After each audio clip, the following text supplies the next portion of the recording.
Fantasy football fam, what's going on? My name is Mitchell Renz. I am your host of Fantasy Football Now, the most interactive show on YouTube and anywhere that you're going to find fantasy football information. Behind the scenes today, I got my dude Harris, who's going to be hooking me up with a lot of high quality graphics just to help you guys get through the season. What you can expect from me and from Fantasy Football Now for the entire 2018 season. You're going to get some laughs. I'm going to be honest, we're going to be a little bit dirty on this show. We're going to have some dirty jokes, which hopefully you're into. And then we're going to have some hot takes on beer. I'm going to talk about my life. We're going to talk about all sorts of things. I want this to be my show. I want this to be your show. We're going to have fun, and I want it to be interactive. What I have on tap for you guys today is LeSean McCoy a bust in 2018? Is Le'Veon Bell the first overall player that you should draft? And if you shouldn't take him, who should you take? And then finally, I got 5 breakout running backs for you who could potentially help you win your league. So, are you guys ready? Harris, are you ready? Man, we're going to have an awesome season. Let's get it kicked off. Harris, let's send it. Let's do it. LeSean McCoy, right? Why is LeSean McCoy going to be a bust? This is the question that I've been floating through my mind a lot this offseason. And I think it's because when you look at last year, 2017, right? He had a good year. 6 touchdowns, over 1,000 yards rushing again. He finished as the RB7, right? Here's the thing, though, with LeSean McCoy. He's dealing right now with a little bit of some off-the-field issues, battery, robbery. And if I learned anything from last year, especially living here in Dallas, it's even if he's not guilty of this, he might serve a suspension, which, yeah, sorry, is not really what I want to deal with a running back, especially with a guy who you're going to have to invest in pretty highly in the draft. Right now, LeSean McCoy is going at the end of round 1. He's going at the beginning of round 2. Is that really somebody you guys want to invest in? I'm not really sure. And then when you just look at overall his, let's say his first 4 games of the season, right? His first 4 games of the season, they're not really easy to get through. I mean, you're talking about really, really tough opponents. And when I can find a running back who's going to have that tough of a season in the beginning, that's just not something I'm looking to try to get my hands on. And ultimately, if I can get a guy who's not going to have that tough of a season, that would be great. So his first 4 games, week 1 at Baltimore, no thank you. That Baltimore defense is legit. Week 2, I almost said against the Clippers. Oh man, I've only had one sip. Oh man, the Chargers, that's another game where I think this Chargers defense is going to be a lot better. Then you look at week 3 at Minnesota. Let's be real. No thank you whatsoever. And then week 4 at Green Bay. I think the Packers this year are going to be a better defense because they're going to have Aaron Rodgers. They're going to be ahead. Can you rely on a guy like LeSean McCoy? I'm not sure. What I'm going to recommend people, though, is don't pick up LeSean McCoy because people are going to want to drop him after week 4. Or they're going to want to trade him. So buy low on LeSean McCoy when that happens. But until then, there's no point in drafting him. So we're going to keep talking about LeSean McCoy. LeSean McCoy with quarterbacks who are not running quarterbacks, with traditional quarterbacks I call them, he actually really hasn't been all that great. He's averaged only 4.3 yards per carry and only 0.42 touchdowns per game. Not really what I want in a guy who right now has A.J. McCarron, he has Nathan Peterman, and Josh Allen. That's a threesome that I'm pretty sure Meredith from The Office would probably turn down. Not something that I want whatsoever. And then you just want to talk about in general the Bills team. That offensive line, train wreck. Their team in general is like grandma getting out of the tub ugly. Don't want to deal with it. And then your wide receivers are Zay Jones and Kelvin, I ate too much probably this offseason, Benjamin. Not what I want in a team. So yes, LeSean McCoy might get a lot of volume, but if it's not high quality volume, do you really want it? I know I don't. I mean, I definitely don't want that kind of stuff. And then he's been really good, I get, with quarterbacks like Tyrod Taylor and Michael Vick. That's when you look at his really good seasons. That's when the fantasy production is much higher. He averages 4.8 yards per carry and 0.62 touchdowns with running quarterbacks. Again, the other guys he has on his team, they're not running quarterbacks. Plain and simple, they're not running quarterbacks. But he is age 30. And age 30 is a year where I start to get a little bit nervous because he's getting up there in age and he's going to start maybe a possible decline. And then you just look at the overall workload that LeSean McCoy's had throughout his entire career, 2,626 touches. That's an absurd amount of touches. That's almost as many sexual partners as Jimmy Garoppolo's new girlfriend. But yeah, it's just not a guy that I really want on my team. And for that reason, LeSean McCoy is a big 2018 bust that I'm just not going to have on any of my teams. And if you guys disagree with me, let me know in the comments. If you want LeSean McCoy on your team, tell me why. I want you guys to tweet at me. I want you guys to hit me up. This is just as much about me as it is you. And that's why I want this show to be. I want you guys to tell me if you don't like my takes. I want you guys to tell me if I'm a moron, because believe me, I hear it every day anyway. But if you guys like my takes, that would be great. Now, let's get into my next segment that I'm going to absolutely love, and it's called Master Debater, where it's simple. We're just going to talk about debates in fantasy football, and we're going to talk about debates in real life and just things that we can all get in touch with because we can all agree with certain things. So, Harris, if you could please bring up Master Debater, let's get into it. So the first one I want to know, what kind of peanut butter do you guys like? My roommate Cam crushes more peanut butter than any guy I've ever seen. It's absurd. The guy goes through like 3 jars a day, I swear. I thought I liked peanut butter. Cam absolutely crushes peanut butter. But if you guys like smooth peanut butter, type in 1. If you like chunky peanut butter, type in 2. I'll be honest, for me guys, it's 2 and it's not even close. I like my nuts a little bit chunky, and that's why I'm a big fan of peanut butter with some chunks in it. Now let's get into our next debate, and it's a little bit more fantasy football related, and it's one that is a popular topic that we're going to talk about a lot this offseason, and hopefully maybe not so much during the regular season. Is it over under 14.5 games for Andrew Luck in 2018? This guy has been dealing with a shoulder injury. He missed all of 2017. I thought I had an absolute steal selecting him in multiple drafts last year, but I want to know from you guys, over or under 14.5 games for Andrew Luck in 2018? Well, my beer's still half full, so I'm going to think about this half full. I think Andrew Luck's going to play 15 games or more this year, and I really hope so, because when he's on the field, that dude is super special. He averages about 31 touchdowns when he plays more than 15 games, and for that, that's a guy who you can definitely rely on, and if he keeps sliding in drafts, I'm going to have him a lot on my team. Next debate I got coming up, and it's simple. I just want to know from you guys, are you right-handed or are you left-handed? So, comment 1 if you're right-handed, type in 2 if you're left-handed. I don't know if you guys know, but I'm right-handed. So I want to know whether or not you guys are right-handed or left-handed.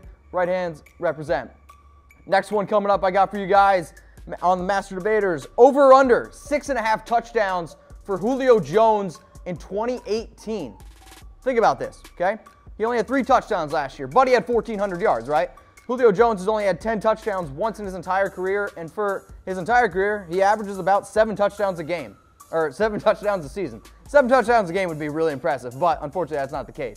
So for me, over 6.5 touchdowns, I'm going to take the over with a guy like Julio Jones. I think when I made my projections for him this year, it came out to about 7 touchdowns when you just look at the targets overall. And then last year, he only had 1 catch in the red zone of 15 targets. For me, that means a guy like Julio Jones is going to be around that 7 touchdown mark. Fingers crossed that Sarkisian can get him the ball, but I am not a believer in Sarkisian, but hopefully he can get him the ball. Over for me, 6.5 touchdowns for Julio Jones. Next one I got coming from up on the board for you guys. Who is the GOAT? So you guys on our YouTube channel, for the most part, a lot of people love talking about the NBA, and one that I love talking about is Jordan or LeBron. If you team LeBron, type in 1. If you think LeBron is the GOAT, it's 2, my bad. And if you think Jordan's the GOAT, type in 1. A lot of people are going to hate me for this, and I don't really care. I think LeBron James is the greatest basketball player to ever play. He's been surrounded with not-so-great talent, and he's dealing with probably the greatest team ever in the Warriors. And then Jordan, sure, he never lost an NBA Finals. I get it. But he had Pippen. He had Rodman. He had a lot of solid guys around him. LeBron James, Kyrie Irving was good. Kevin Love? Come on. Let's be real. For me, I'm typing in 2. It's LeBron. Next one I got for you guys coming up on the board, another fantasy football-related one. The one that I'm really excited talking about, especially being down here in Dallas. Over or under 12.5 touchdowns for Ezekiel Elliott in 2018. So I live here in Dallas, Texas, and people down here are absolutely insane. And yeah, there's a lot of people eating down here, believe me. I've gone to many all-you-can-eat buffets, and people are not afraid to eat down here. And actually, if anybody's out there and thinks they can out-eat me, bring it, because I've never lost in an eating competition. That's a humble brag for me. I love food. I crush food. But the real question is over or under 12.5 rushing touchdowns for Ezekiel Elliott in 2018. Let me give you this stat before you give your answer. In 25 career games, Ezekiel Elliott has 25 career touchdowns, which is pretty impressive if you ask me. Now, only 22 of those are rushing touchdowns. So at a 16-game pace, you're looking at a little bit over than 12.5 touchdowns. I understand the Cowboys got rid of Dez. I understand they don't have Jason Witten anymore. But for me, Ezekiel Elliott, 12.5 touchdowns on the ground, I'm going to take the over. When I statted him out, it was 14 rushing touchdowns for Zeke. I think they're going to pound the ball. I think he's going to eat. Don't be afraid to see Zeke around 400 touches this year because he is their entire offense. Over under 12.5 touchdowns for Zeke in 2018. The next one I got coming up from the board, should pineapple be on pizza? So I'll be honest, I partook in a little bit of drinking activities this weekend, shocker, and I was craving some pizza. And the question came up, should pineapple be on pizza? Type 1 for yes, type 2 for no. I love food, and I love food that can kind of be salty and sweet. So for me, I think pineapple should 100% be on pizza. You want to put some bacon on there, I'm all about it. Pizza, pineapple, bacon, beer, what's better than a weekend? I'm not really sure. The last one I got for you guys coming up on the board, last master debater, over under 1,000 yards for Brandin Cooks in 2018. Brandin Cooks was on with the Saints, and then he went to the Patriots. So he's been kind of spoiled with Drew Brees and Tom Brady. And in fact, Brandin Cooks is one of only 5 receivers the last 3 seasons to have over 1,000 yards. So why am I going to take the under on Brandin Cooks? Brandin Cooks is in a new offense. He's working with Jared Goff, and I think that defense is going to be a lot better. And I don't know if he's going to get as much targets, and I don't know if he's going to have obviously as many receptions. So for that reason, I'm going to take the under on Brandin Cooks. I think he's around that 900-yard mark. The Rams, super productive last year, one of the best offenses, if not the best offense in the NFL. And yet a guy like Sammy Watkins didn't even have 600 receiving yards. So under 1,000 receiving yards for Brandin Cooks. Next big segment I got for you guys coming up, and this is one that I'm super excited about. Le'Veon Bell. Should he be the #1 running back or the #1 player selected in fantasy football draft? So I think when you really think about this, you really need to think about what kind of league you're in and what kind of, maybe some people are in it. Every draft is different, and I get that. But for me, Le'Veon Bell is the no doubt #1 pick in a PPR league. When you look up there on those stats right there, 321 carries, you're looking at 1,291 yards and 9 touchdowns. He finished as the #2 running back last year in fantasy. Those are some pretty good numbers. But the things that I love about fantasy football is you need to look at opportunity. You need to just look at what a guy can potentially produce. And when you get 406 touches, you have a lot of opportunity to just be incredible. And Le'Veon Bell's going to get that opportunity. And sure, he's had some injuries and he's dealt with some things in the past. But think about this. Since he entered the league in 2013, he's missed 18 games. Despite missing 18 games, he still leads the NFL in snaps played. That's absurd. This guy gets an unbelievable amount of work. Volume is king in fantasy football, and he's played in 86% of the Steelers' snaps the last 2 seasons, guys. That's unbelievable. The guy's always on the field. And then since entering the NFL, he's averaged 21.9 fantasy points per game. That's absurd. Now, we're looking at his fantasy totals from his entire career. In 2017, he scored the 2nd most fantasy points per game, 22.8. In 2016, he was #1. In 2014, he was #1. Okay, 2015, he was only 4th overall in fantasy points scored. That's really not that bad. And 9th overall in your rookie year, that's unbelievable. If you're telling me I can get a guy whose floor is the 9th best player in fantasy football, that's amazing. But then you just look at the last 4 years, the dude is an absolute slam dunk. Okay, but here's the issue, right? There's a lot of people who don't just play points or PPR. There's some people who play half-point PPR, and I get it. So for that reason, Le'Veon Bell is my #1 pick in PPR, but he's not my #1 overall pick in a standard league. My #1 running back in a standard league is this guy coming up, and his name is Todd Gurley, and he was just an absolute monster last year. #1 running back in fantasy football in terms of points scored, and just in terms of overall points scored. And if you guys like FanDuel, if you guys play DFS, he scored 351 points. Like, that dude was making you money, and he didn't even play in Week 17. Unbelievably productive. He had 19 touchdowns last year. I mean, the guy was an absolute stud. And I think when you look at what the Rams have done this offseason, they added to defense. They added extra pieces on that team, and I think it's just going to lead to more potential points for Gurley. But what really gets me excited about Gurley is the way he finished this season. The way he finished this season, unbelievable. The dude was just on an absolute tear. His final 5 games, he was on a pace for 2,635 total yards and 21 touchdowns. That may be the greatest season in NFL running back history, from a fantasy standpoint, that is. Chris Johnson owns the NFL all-time record of total yards, and that pace by Gurley over the last 5 years, that beats Chris Johnson's. Maybe the Rams were like, okay, I'm going to get this guy even more incorporated, and they did, and he looked unbelievable. If that's the Todd Gurley I can get, he is a no doubt #1 overall pick but I understand it can scare people away.